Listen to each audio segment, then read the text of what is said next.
Salve, salve, nação rubro-negra, muito bom dia, sejam todos muito bem-vindos ao canal Marquinhos Flá Assunção. Nós estamos chegando agora na manhã dessa quinta-feira para trazer as últimas informações e as principais notícias do rubro-negro mais querido do Brasil e do mundo, o Clube de Regatas do Flamengo. Bom, meus amigos, inicialmente, antes de começar o giro de notícias do Mengão, eu pediria a você, rubro-negro, que não é inscrito no nosso canal, que se inscreva, que deixe o like, que compartilhe os conteúdos nas redes sociais e que, por fim, você ative o sininho das notificações para que o YouTube possa notificá-los de tudo que estiver acontecendo de novidade aqui no nosso canal. Dito isso, vamos às notícias do Mengão, porque aqui não tem enrolação. Bom, o Flamengo fez ontem, quarta-feira, no CT Ninho do Urubu, pela manhã, a antepenúltima atividade em preparação para a partida contra o Criciúma, sábado, 16 horas, no estádio Mané Garrincha, em Brasília. No treinamento de ontem, o técnico Tite contou com o retorno dos 4 uruguaios, Arrascaeta, De La Cruz, Matias Vinha e Varela, que retornaram da Copa América, onde defenderam a Celeste Olímpica, a seleção uruguaia. Os 4 uruguaios participaram normalmente de todo o treino juntamente com o restante do elenco, sem nenhum tipo de restrição ou limitação. Portanto, todos estão à disposição do Tite para a partida do próximo sábado. Se Tite contou com o retorno dos uruguaios, não teve a mesma sorte em relação a Bruno Henrique, que igualmente aos dias anteriores fez trabalhos específicos na academia.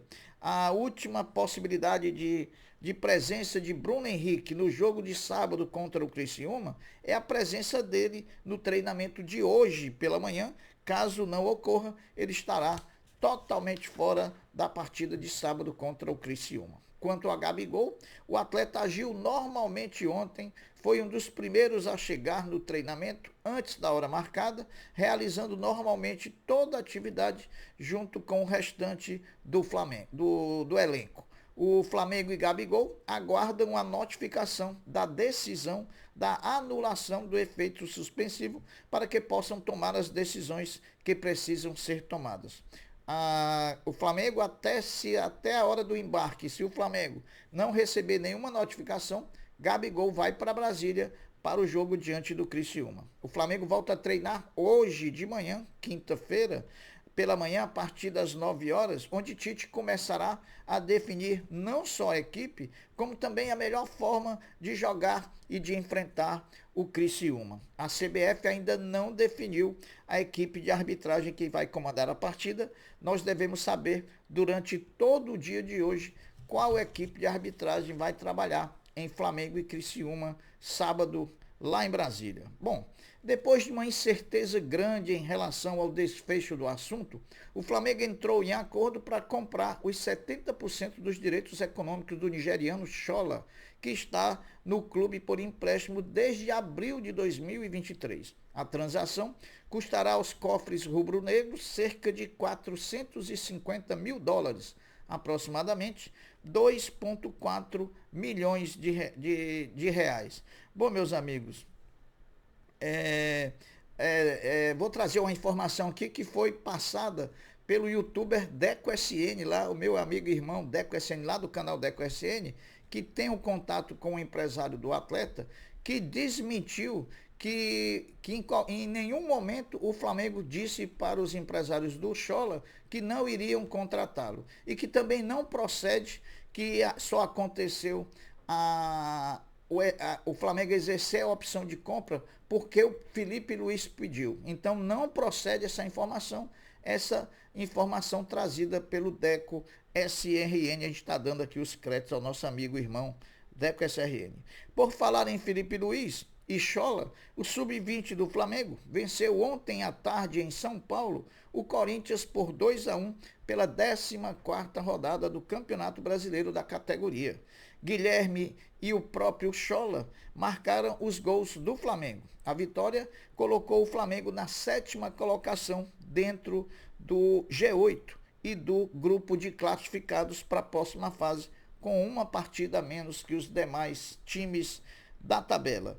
Pelo brasileiro da categoria sub-17, o Flamengo foi a Porto Alegre e perdeu por 2-1 contra o Grêmio, partida da terceira rodada do Brasileiro da categoria. Em 3 rodadas, o Flamengo no Brasileiro Sub-17 tem 1 vitória e 2 derrotas. No momento, está fora da zona de classificação do campeonato. Meus amigos, a CBF realizará hoje às 14 horas, na sua sede no Rio de Janeiro, o sorteio dos confrontos e também dos mandos de campo para dos jogos das oitavas de final da Copa do Brasil 2024.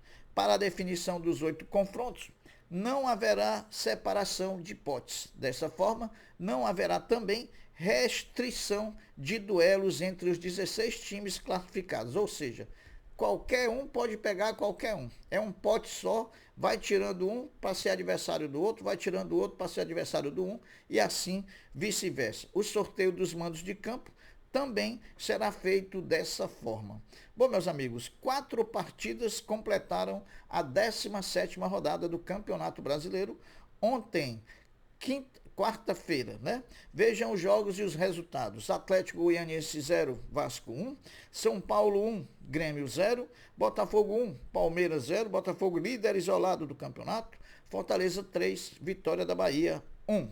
O Atlético Mineiro identificou e puniu com exclusão o torcedor do Galo, que xingou e fez gestos racistas em direção aos torcedores do Flamengo durante a vitória rubro-negra contra a equipe da casa na Arena Galo Cego no dia 3 de julho, né? 3 de julho, então, o Atlético identificou e puniu com a exclusão do plano de sócio deles o indivíduo que fez esses gestos racistas para a torcida do Flamengo. Bom, final de ciclo, meus amigos. Terça-feira, o futebol feminino do Flamengo anunciou a decisão em comum acordo do desligamento da meia-atacante Darlene, de 34 anos. A jogadora estava no clube desde o ano de 2021, quando chegou oriunda do Benfica de Portugal. Pelo rubro-negro, a atleta foi bicampeã carioca em 21 e 23. A gente deseja uma boa sorte para a Darlene, que tão bem serviu ao Flamengo e tão bem honrou o manto sagrado rubro-negro. Agora, vamos abrir um tópico aqui para as eleições do Flamengo. Vamos trazer algumas informações aqui acerca das eleições do Flamengo. Bom, estão praticamente definidos os candidatos à presidência do Flamengo, sem nenhum candidato da oposição e 3 candidatos quase que confirmados da situação. São eles Maurício Gomes de Matos, ex-vice-presidente de consulados e embaixadas da gestão Landim, Rodrigo Dunch, atual vice-geral e jurídico da gestão Landim, e Luiz Eduardo Batista, que é o atual presidente do Conselho de Administração do Flamengo. Agora vamos dar um raio-x completo dos 24 grupos políticos de sócios que praticamente definem a eleição rubro-negra. Até agora, dos 24 grupos políticos, só 8 definiram seus candidatos. Desses 8 grupos que têm definido seus candidatos, 5 estão com Rodrigo Dunch, Maurício Gomes de Matos tem 2 e BAP tem 1. Porém, dos ainda indefinidos, que são 16, o quadro é entre os que têm tendência a apoiar, a votar em algum candidato. Os que têm tendência a votar no BAP são 3. Os que têm tendência a votar no Maurício Gomes de Matos são 4. E os que têm tendência a votar no Dunch de Abranches são 3. Aí sobram, meus amigos, como eram 16 e os tendenciosos são 10, sobram 6. Esses 6 estão totalmente indefinidos em relação a quem votar na eleição do Flamengo. Portanto, eu acho que essa eleição vai ser muito disputada pelos 3 candidatos, com todos os 3 tendo chance de ganhar, né? Então, vamos esperar os acontecimentos, o desenrolar dos acontecimentos, porque tem muita água para rolar debaixo dessa ponte.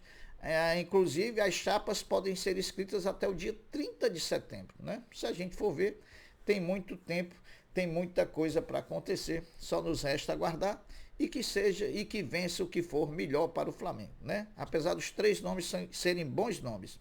Bom, depois da partida do próximo sábado contra o Criciúma, lá em Brasília, o Flamengo vai a Salvador enfrentar o Vitória da Bahia no estádio Barradão. E a equipe rubro-negra contará com o apoio da nação rubro-negra, que já esgotou todos os ingressos disponíveis para a nação, conforme informou o próprio Vitória em suas redes sociais. Serão 3.079 rubro-negros no Barradão, torcendo para o Mengão.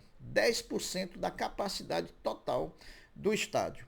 Bom, meus amigos, a marca mais valiosa do país em relação ao futebol brasileiro continua sendo a do Flamengo. O valor da marca do time carioca teve uma ligeira queda de 2%, sendo avaliada em 99,9 milhões. O índice de forma da marca do clube teve um declínio marginal de 77,8 para 74,9, mas continua sendo o mais forte entre as marcas do futebol brasileiro. Isso é indiscutível, isso aí não tem nem o que se discutir, né, pessoal? Bom, para terminar, a eleição do Flamengo segue movimentando os bastidores da Gávea.